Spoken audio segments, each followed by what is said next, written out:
Welcome back friends to our channel e-learning commerce classes for standard 11।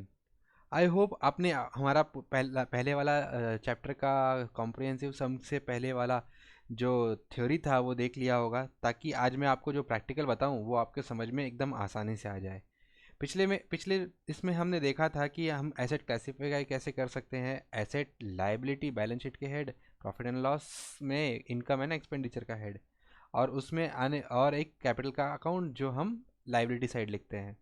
वो हमने पिछले part में देख लिया था। अब मैं आपको आज लेके आया हूँ आपके लिए एक कॉम्प्रिहेंसिव सम, जिसमें हम लेंगे आपका सारे एसेट क्लासिफिकेशन, जो एसेट कैसे क्लासिफाई किया जाते हैं वो ले लूँगा।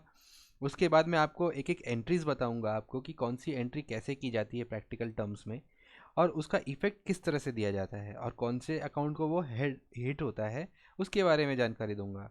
और साथ के साथ मैं आपको बताऊंगा कि उसे एनालाइज कैसे करना है, और उसके बाद मैं बताऊंगा ये टाइप ऑफ एंट्री, जितनी जो भी एंट्री आपने की है वो सही तरीके से कर रहे हो कि नहीं कर रहे हो, उसका चेक करने का एक चेक पॉइंट बताऊंगा।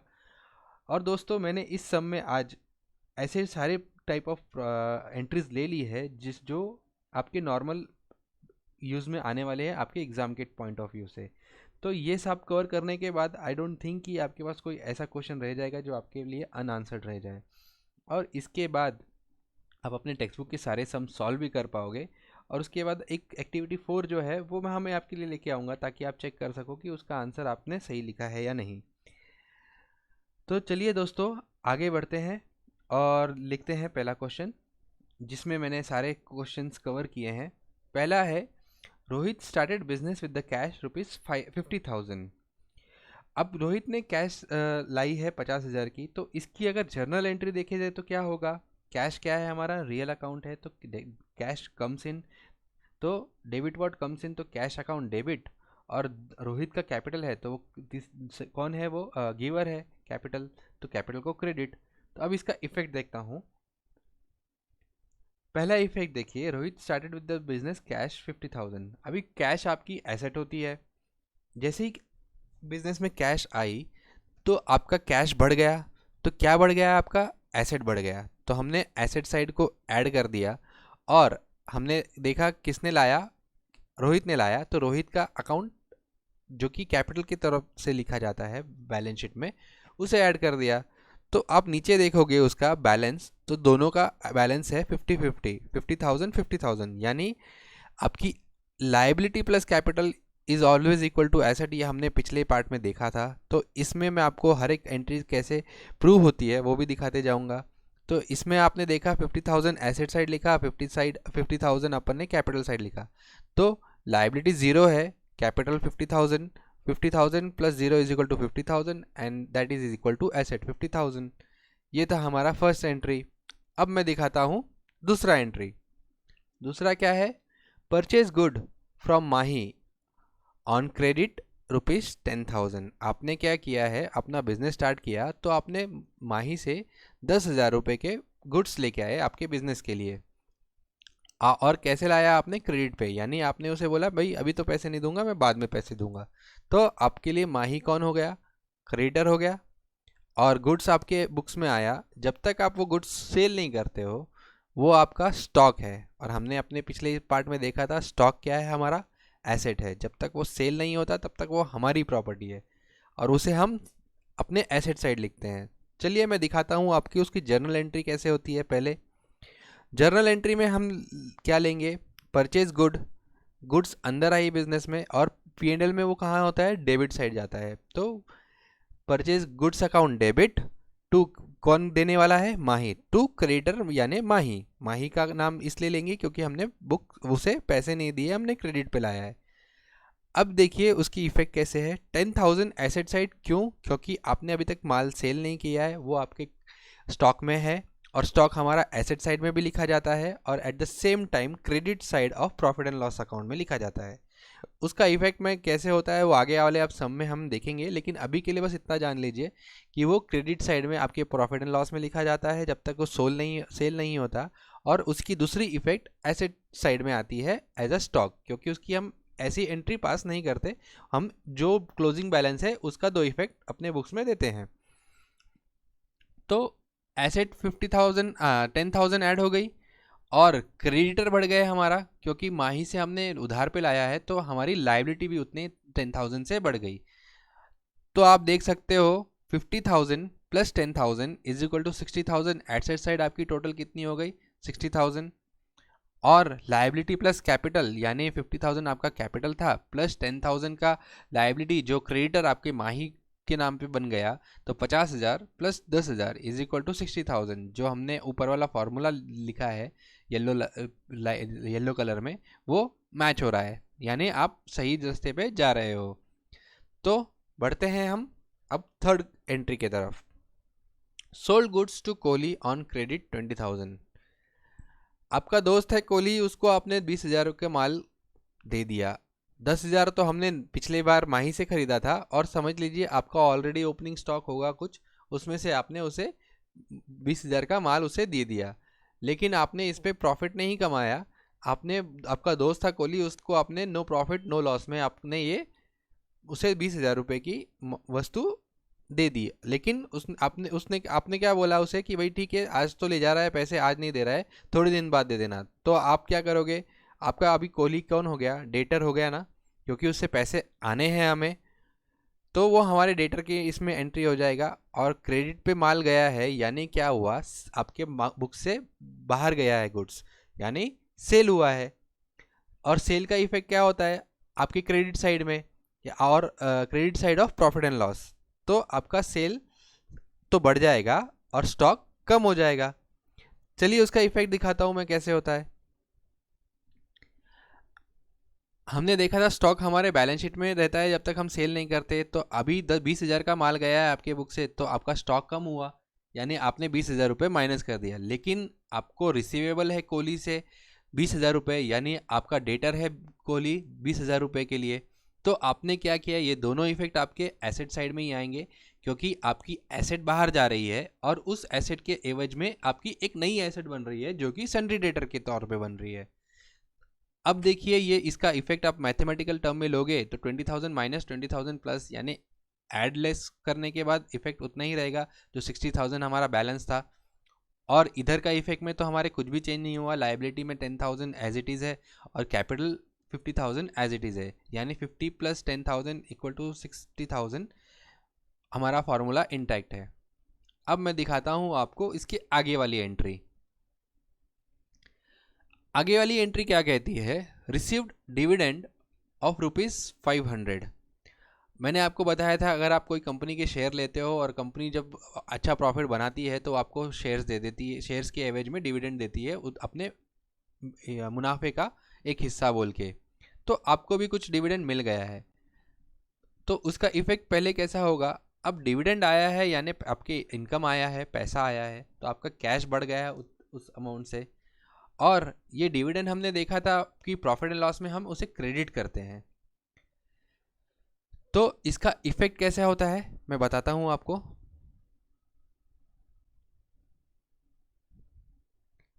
Fourth entry, receive dividend of ₹500। दोस्तों इसका इफेक्ट मैं समझाने से पहले एक चीज़ और बताना चाहता हूं। वो चीज़ है कि जो भी हम प्रॉफिट एंड लॉस में एंट्री करते हैं और उसका नेट इफेक्ट जो आता है, चाहे वो प्रॉफिट हो चाहे वो लॉस हो, उसका हम नेट इफेक्ट हम देते हैं कैपिटल में, जो हमारे लायबिलिटी साइड में सबसे ऊपर वाला हेड होता है। यानी क्या? जो भी आप कमा रहे हो या या गंवा रहे हो अपने बिजनेस से, उसका नेट इफेक्ट आपके कैपिटल में जाता है। मतलब क्या? बिजनेस को आपको कितना देना है कितना नहीं देना है वो उसी से डिसाइड होता है, कैपिटल से। क्योंकि हमने देखा था capital is a proprietors account, जो बिजनेस से उसे लेना है या बिजनेस को उसको देना है। जो भी प्रॉफिट लॉस एड लेस जो भी होने वाला है वो प्रॉफिट एंड लॉस का नेट इफेक्ट आने वाला है, और वो कैपिटल में ईयर एंड में जाने वाला है। क्योंकि हम यहाँ पे प्रॉफिट एंड लॉस अकाउंट नहीं बना रहे हैं, तो उसका नेट इफेक्ट कैसे होने वाला है वो मैं आपको दिखाता हूँ।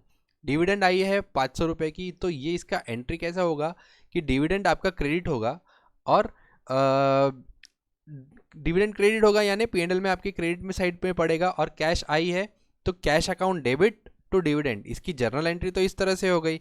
तो यानी 500 रुपये कैश आया है, यानी आपका 500 रुपये से एसेट बढ़ गया। और आपका इनकम बढ़ गया है, यानी आपका प्रॉफिट बढ़ गया 500 से, और प्रॉफिट बढ़ गया तो उसका नेट इफेक्ट कहाँ आता है? कैपिटल में, हमारे बैलेंस शीट में। सो हमने उसका दूसरा इफेक्ट कैपिटल में लिया। 500 एसेट और 500 आपका इनकम, दोनों साइड हमने ऐड कर दिया। कैपिटल में भी उतना ही ऐड कर दिया और एसेट में भी उतना ही ऐड कर दिया। तो नेट इफेक्ट क्या आ गई? 60,500 जो आपकी एसेट है, और लाइबिलिटीज 10,000 प्लस 50,500 आपके कैपिटल, यानी 60,500। ये हो गई इसकी इफेक्ट। अब दिखाता हूँ आगे की इफेक्ट, जो कि एक्सपेंडिचर से रिलेटेड है, आपके P&L के एक्सपेंडिचर से। यानी क्या? आपने फिफ्थ एंट्री देखिए आप, पेड फॉर एडवर्टाइजमेंट ₹500। अब आपने कुछ एडवर्टाइजमेंट किया आपके बिजनेस का कोई भी रेडियो पे, और उसके लिए आपने उसको 500 रुपये दिए। तो अब उसका इफेक्ट क्या होगा? पहले जनरल एंट्री समझ लीजिए, advertisement account debit to cash, क्योंकि आपने उसे पे कर दिया है। तो एडवर्टाइजमेंट आपका एक्सपेंडिचर है, यानी प्रॉफिट एंड लॉस अकाउंट के डेबिट साइड जाने वाला है, यानी आपका खर्चा बढ़ रहा है। और आपका खर्चा बढ़ रहा है यानी आपका जो भी कैपिटल है उतने अमाउंट से कम होता है। अब इसका इफेक्ट दिखाता हूँ मैं आपको। फिफ्थ एंट्री देखिए, 500 रुपये कैश गए क्योंकि आपने अपने पॉकेट से 500 रुपये निकाल के दिए, और ये आपके P&L में डेबिट हुआ है, यानी आपका खर्चा बढ़ा है। आपका खर्चा बढ़ा यानी आपका कैपिटल घटा। सो हमने 500 रुपये कैपिटल में से डिडक्ट कर दिया। सो इसका इफेक्ट वापस देखिए, बैलेंस कैसे हो गया? 60,500 में से हमने 500 माइनस कर दिया, और कैपिटल साइड में भी 500 माइनस कर दिया। तो अगेन आपका balance intact 50,000 plus 10,000 equal to 60,000, जो हमारा फॉर्मूला मैच हो रहा है वो हम देख सकते हैं। अब दिखाता हूँ आगे की एंट्री, जो कि सिमिलर नेचर है एडवर्टाइजमेंट से। पेड सैलरी ऑफ ₹3,000, सैलरी आपका खर्चा है, यानी salary account debit to cash, क्योंकि आपने कैश में दे दिया, यानी आपके पॉकेट से कैश जा रहा है, आपका एसेट कम हो रहा है, और खर्चा है तो आपका कैपिटल भी उतने अमाउंट से कम हो रहा है। तो इसका इफेक्ट, यस आपने सही जांच लिया होगा कि 3,000 आपने एसेट में से कम कर दिए और 3,000 आपने कैपिटल में से कम कर दिए, और उसका इफेक्ट देख सकते हो आप नीचे। 57,000 आ गया एसेट में, और 47,000 प्लस 10,000 इक्वल टू 57,000। आगे का देखते हैं अब। रिसीव इंटरेस्ट ₹200, सेम नेचर है डिविडेंड वाला, जो फोर्थ हमने एंट्री देखी थी उसी से सिमिलर है, तो मुझे ज़्यादा बताने की आपको ज़रूरत नहीं है। उसकी एंट्री कैसे होगी? आपका इनकम बढ़ने वाला है तो 200 रुपये ऐड होगा आपके एसेट में, क्योंकि आपको इंटरेस्ट मिल गया है 200 रुपये, और आपका कैपिटल बढ़ जाएगा क्योंकि आपका इनकम बढ़ा है, तो कैपिटल बढ़ गया। अब देखिए आठवीं entry, exactly opposite of seventh entry. आपको पहले 200 रुपये इंटरेस्ट मिला था, अब आप इंटरेस्ट दे रहे हो, पेड इंटरेस्ट ₹300। दोस्तों इसीलिए कहते हैं उधार पे काम करना या इंटरेस्ट पे काम करना थोड़ा सा खर्चीला होता है। हमें इंटरेस्ट मिलते समय कम मिलता है, देते समय हमें ज़्यादा देना पड़ता है। इसका इफेक्ट एक्सपेंडिचर जैसा ही है, जो कि आपका खर्चा बढ़ा रहा है, इंटरेस्ट अकाउंट डेबिट, और आपका कैश कम कर रहा है, यानी कैश जा रही है interest account debit to cash, यानी कैश गई 300 रुपये, और कैपिटल में आपका माइनस हो जाएगा 300। क्यों? क्योंकि आपका एक्सपेंस बढ़ रहा है, इसलिए आपका कैपिटल कम हो रहा है। अब देखते हैं आगे की एक एंट्री जो एसेट से ही रिलेटेड है, जिसका P&L में कोई इफेक्ट नहीं होने वाला। Purchase machinery of ₹8,000 at cash. आपने क्या किया?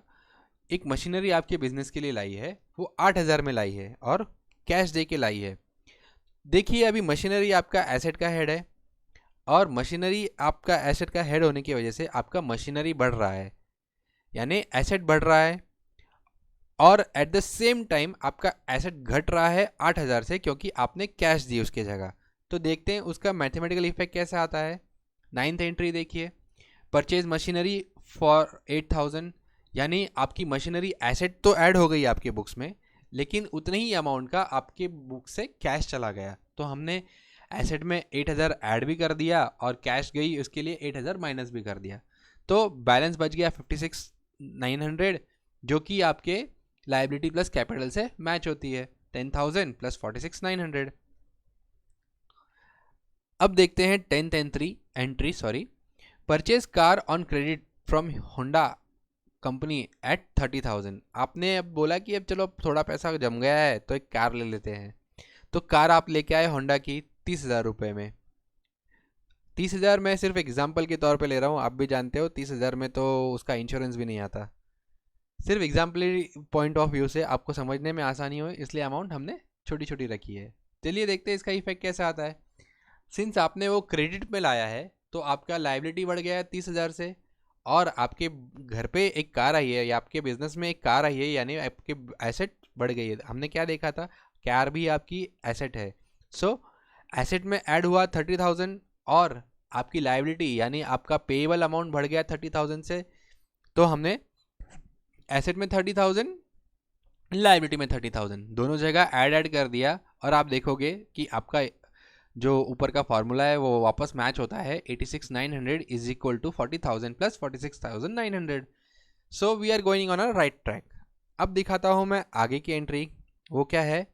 Good destroyed by fire and flood etcetera for ₹10,000। कोई भी कारण से आपके बिजनेस में लॉस होता है, चाहे वो चोरी के कारण हो, चाहे आग लगने के कारण हो, चाहे लैंडस्लाइड के कारण हो, ये आपका खर्चा है। यानी क्या, आपके अकाउंट्स या आपके बुक्स में से कोई तो चीज़ निकल के बाहर गिरने वाली है जिसका आपको कोई मोल में नहीं मिलने वाला।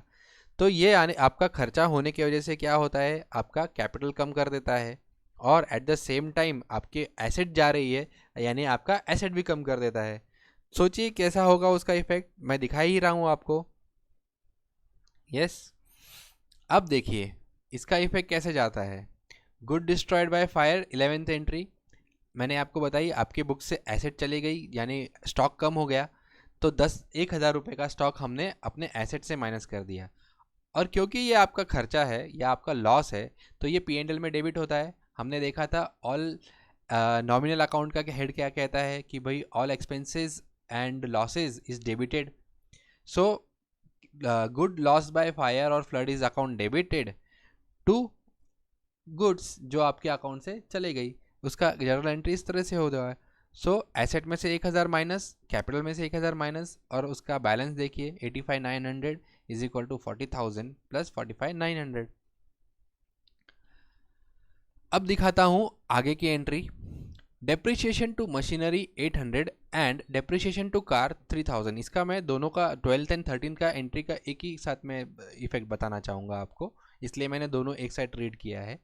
डेप्रिसिएशन का एक अलग चैप्टर है आपके बुक में, उसके बारे में आपको समझ में आएगा, लेकिन आपको मोटा मोटा बता देता हूँ कि आप जो भी बिजनेस में एसेट यूज़ करते हो वो कुछ ना कुछ कारण से ख़राब हो जाती है या उसकी वैल्यू लाइफ कम हो जाती है, तो उसके लिए हम डेप्रिसिएशन प्रोवाइड करते हैं। बस इतना अभी जान लीजिए, आगे के चैप्टर में आपको क्लैरिटी हो जाएगी। यानी क्या, ये आपका खर्चा है जो आपके P&L में डेबिट होता है। Depreciation account debit to asset, यानी जो भी एसेट को आप डेप्रिसिएट कर रहे हो उसका हम क्रेडिट करते हैं। इसका इफेक्ट कैसा होता है देख लीजिए। 12th एंड 13 एंट्री एक साथ ली है मैंने, वो आपको समझ में आएगी। डेप्रिसिएशन आपने जो मशीनरी ली थी 8,000 की, उस पर हमने 10% डेप्रिसिएशन प्रोवाइड किया तो 800 रुपये आ जाता है। और at the same time car भी हमने 30,000 की ली थी तो उसका डेप्रिसिएशन हमने 10% लिया तो 3,000।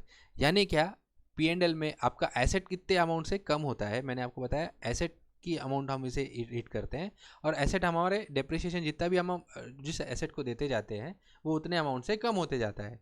सो एसेट हमारी कम होगी 800 और 3,000 से।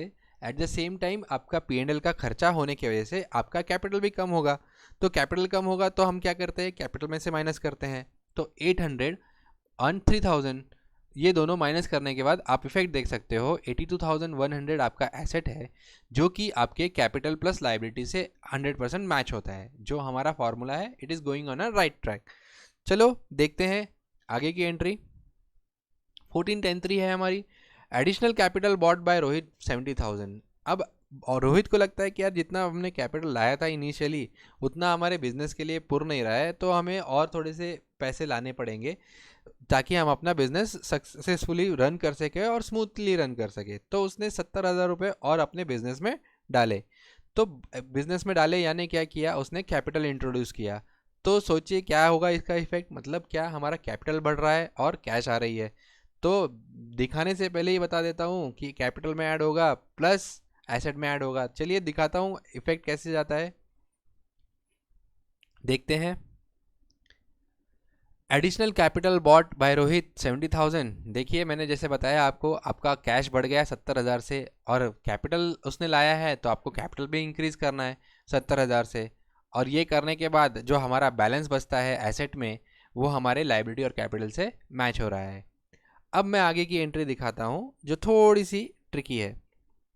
Sold goods costing 12,000 at rupees at the profit of 2,000। यानी क्या, पिछली बार जब आपने आपके फ्रेंड को सेल किया था, रोहित ने जब अपने फ्रेंड को सेल किया था 20,000 रुपये का माल, उसमें प्रॉफिट ऐड नहीं किया था। यानी उसने क्या कहा था कि भाई भी दोस्त है मेरा, तो मैं उसे प्रॉफिट में उसे क्या चार्ज करूँ, इसलिए उसने एट कॉस्ट बेच दिया था। लेकिन आप हर बार तो वो नहीं करोगे, आपने बिजनेस खोला है तो आपको तो प्रॉफिट कमाना ही है। तो आपने क्या किया, अब जब गुड सोल की है 12,000 की, उसमें 2,000 प्रॉफिट ऐड किया। यानी कितने में आपने बेचा उसे, 12,000 प्लस 2,000, यानी कितना, आपने उस सामने वाले से 14,000 रुपये पैसे लिए। यानी क्या, आपके अकाउंट से क्या कितने अमाउंट का माल जा रहा है, अकाउंट से तो जाते समय 12,000 का माल जा रहा है, लेकिन पैसे कितने आ रहे हैं हमें, 14,000। तो इसका इफेक्ट कैसा होगा, देखिए सोचिए जरा सा, मैं तो दिखा ही रहा हूं आपको, चलिए दिखाता हूं।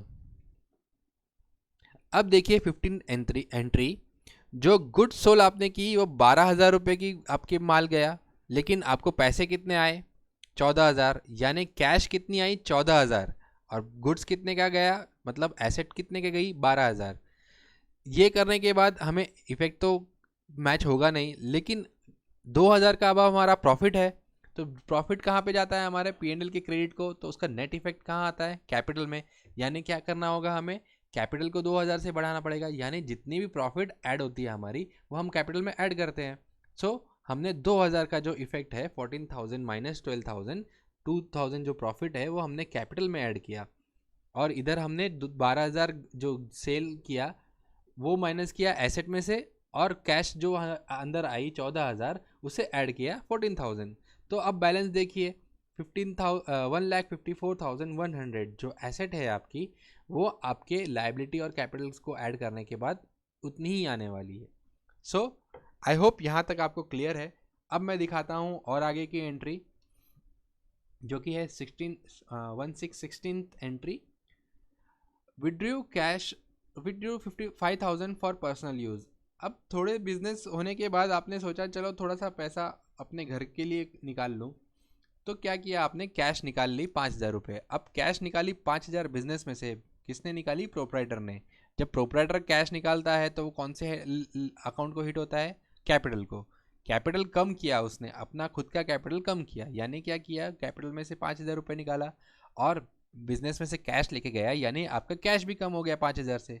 सो इसकी एंट्री कैसे होगी, देखिए 5,000 आपका कैश कम हुआ, यानी आपका एसेट 5,000 से कम हो गया। एट द सेम टाइम आपका 5,000 से कैपिटल कम हो गया। और ये करने के बाद जो बैलेंस बचता है, yes it is equal, asset is equal to liability plus capital.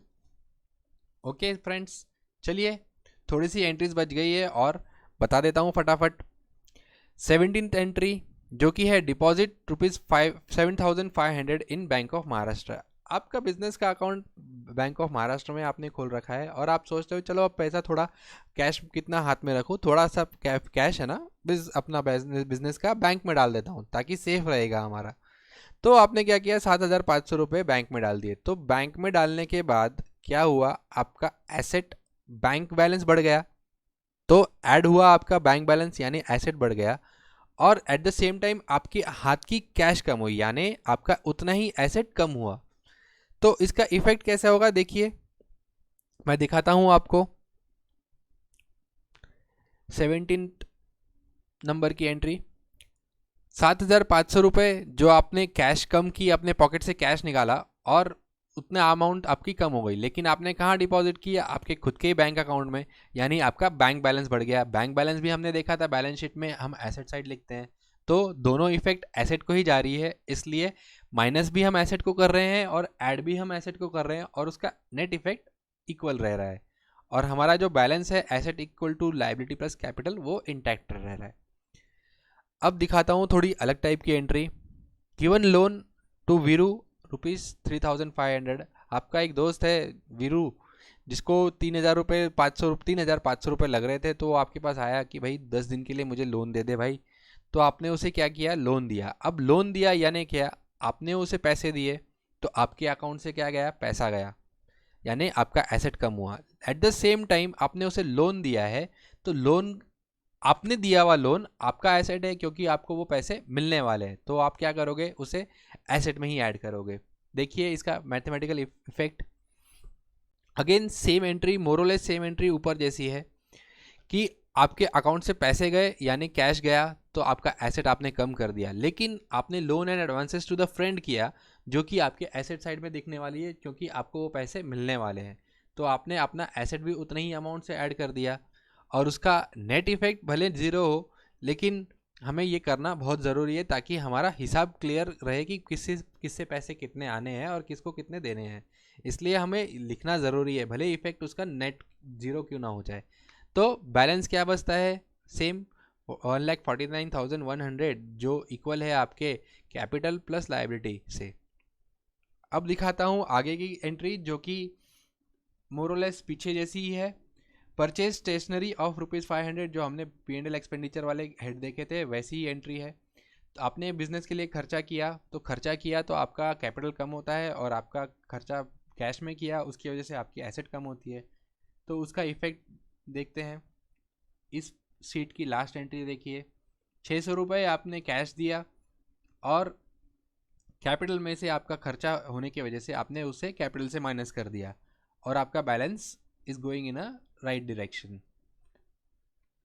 आगे की एंट्री है, Veeru has return the loan taken of ₹3,500। हमने एक एंट्री पहले देखा था कि वीरू आपसे लोन लेके गया था, अब उसका पैसे का काम हो गया, तो आपको वो पैसे रिटर्न करने आया। तो अगेन इफेक्ट शायद दैट नील होगा, लेकिन हमें बुक्स में एंट्री पास करनी होगी, और उसका इफेक्ट दिखाता हूँ कैसे होता है। वो इसकी एंट्री हम करेंगे इस तरह से कि वीरू ने 3,500 दिया, तो यानी आपकी एसेट बढ़ गई, यानी आपका कैश बढ़ गया, और आपने जो उसके नाम पे लोन लिख रखा था आपने बैलेंस शीट में, अब उसे मिटाना होगा, यानी आपको 3,500 उसे कम करना होगा। तो 3,500 आपका ऐड कैश बैक जो आ गया है आपका वो, और आपने जो लोन उसे दिया था बैलेंस शीट में लिख के रखा था भाई लोन गिवन टू वीरू, अब उसे माइनस करना होगा 3,500 से, और आपकी बैलेंस जो बचेगी वो आपके कैपिटल से मैच हो जाएगी, कैपिटल प्लस लायबिलिटी से। अब आगे की दो एंट्री जो है थोड़ी प्रिक्युलर टाइप की, जो आपको शायद बुक्स में जल्दी से नहीं मिले, लेकिन आपको काम आएगी।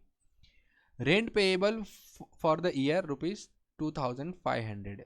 अब इसे समझ लीजिए, हम बुक्स जो बनाते हैं वो नॉर्मली एक्रूअल बेसिस पे बनाते हैं। तो उसका हमने जब फर्स्ट चैप्टर देखा था, मैंने आपको बताया था कैश सिस्टम क्या होता है, एक्रूअल सिस्टम क्या होता है। और एक्रूअल सिस्टम में हम भले पैसा दे या नहीं हो, उसका इफेक्ट हम तो भी लिख लेते हैं, और हमारे जिस साल का खर्चा है उसी साल में उसे बुक करते हैं। तो आपने rent payable for the year 2,500 की एंट्री जब आपके सामने आएगी, तो आपके दिमाग में क्या आना चाहिए कि भाई हमें P&L में 2,500 का खर्चा डेबिट करना है, यानी rent payable account debit to rent payable. जो रेंट पेएबल आपकी है वो आपकी लायबिलिटी बन जाती है, क्यों, आपने अभी तक उसे दिया नहीं है। देने न देने के कारण आपकी वो लायबिलिटी है जो आपको अगले साल पे करनी है। तो आपका लायबिलिटी और खर्चा ये एक साथ बढ़ जाएगा। तो चलिए उसका इफेक्ट दिखाता हूँ। सिंस वो अभी आपका खर्चा है, तो आपका क्या होता है खर्चा, हमने देखा था कि प्रॉफिट एंड लॉस में जो होने वाले खर्चा है उसका नेट इफेक्ट कैपिटल को आता है, और कैपिटल हमारा उतने अमाउंट से कम हो जाता है। तो हमने कैपिटल में से 2,500 रुपये माइनस कर दिए, और जैसे ही मैंने आपको बताया कि ये आपकी लायबिलिटी है जो आप अगले साल भरने वाले हो, तो आपको उसे लायबिलिटी में ऐड करना होगा। तो आपने क्या किया, लायबिलिटी में आपने 2,500 ऐड कर दिया, और उसका आप जब इफेक्ट देखोगे बैलेंस का, तो yes it is equal, asset is equal to capital plus liability. अब दिखाता हूं अगली एंट्री जो थोड़ी सी अपोजिट नेचर की है ऊपर वाले एंट्री से। Commission receivable ₹1,500। ऊपर वाली एंट्री में हमने देखा था कि आपका खर्चा पेएबल है, अब इधर हमें कमीशन मिलने वाली है जो कि मिली नहीं है। सिंस आपको ये कमीशन मिली नहीं है, ये आपका एसेट है, जब मिलेगी तब हम उसे रेक्टिफाई कर लेंगे। और सिंस आपका ये इनकम है तो आपके प्रॉफिट एंड लॉस के क्रेडिट में जाती है, और क्रेडिट का इफेक्ट क्या होता है हमारा, उससे कैपिटल बढ़ जाता है। देखिए इफेक्ट कैसा होता है। कमीशन को हमने ऐड किया हमारे इनकम में, यानी कैपिटल में ऐड किया 1500, और सिंस वो रिसीवेबल है अगले साल में, तो वह हमने 1500 हमारे एसेट में ऐड कर दिया। और ये करने के बाद हमारा बैलेंस आप देख सकते हो, balance asset is equal to liability plus capital, जो कि 1,50,000 इज इक्वल टू 42,500 प्लस 1,07,500। आप करके देखिए, yes it is equal. I hope आपको ये समझ में आया होगा कॉम्प्रिहेंसिव सम। मैं चाहूँगा कि एक बार आप इसे रिपीट करके देखिए ताकि आपके दिमाग में क्लियर हो जाए, और फिर भी कुछ डाउट हो तो इसके पहले वाला पार्ट देखिए, ताकि वो क्लासिफिकेशन कैसे करते हैं, कैसे क्यों करते हैं, उसका आपको आंसर इजीली मिल जाए। ये करने के बाद आई एम वेरी श्योर कि आपके जितने भी टेक्स्ट बुक के सम हैं आगे के दिए हुए, वो आप सॉल्व कर पाओगे। और एक होमवर्क का सम है जो एक्टिविटी 4 के नाम पे लिखा हुआ है, वो भी आप सॉल्व करके रखिए। उसका मैं वीडियो आपको ज़रूर दिखाऊंगा ताकि आप उसे आपके वर्किंग से मैच कर सके, और कोई भी कन्फ्यूजन हो तो उसे सॉल्व कर सके। I hope you understand it. Thank you friends for watching our channel, and keep subscribing and sharing with your friends. Thank you so much. Meet you in next lecture.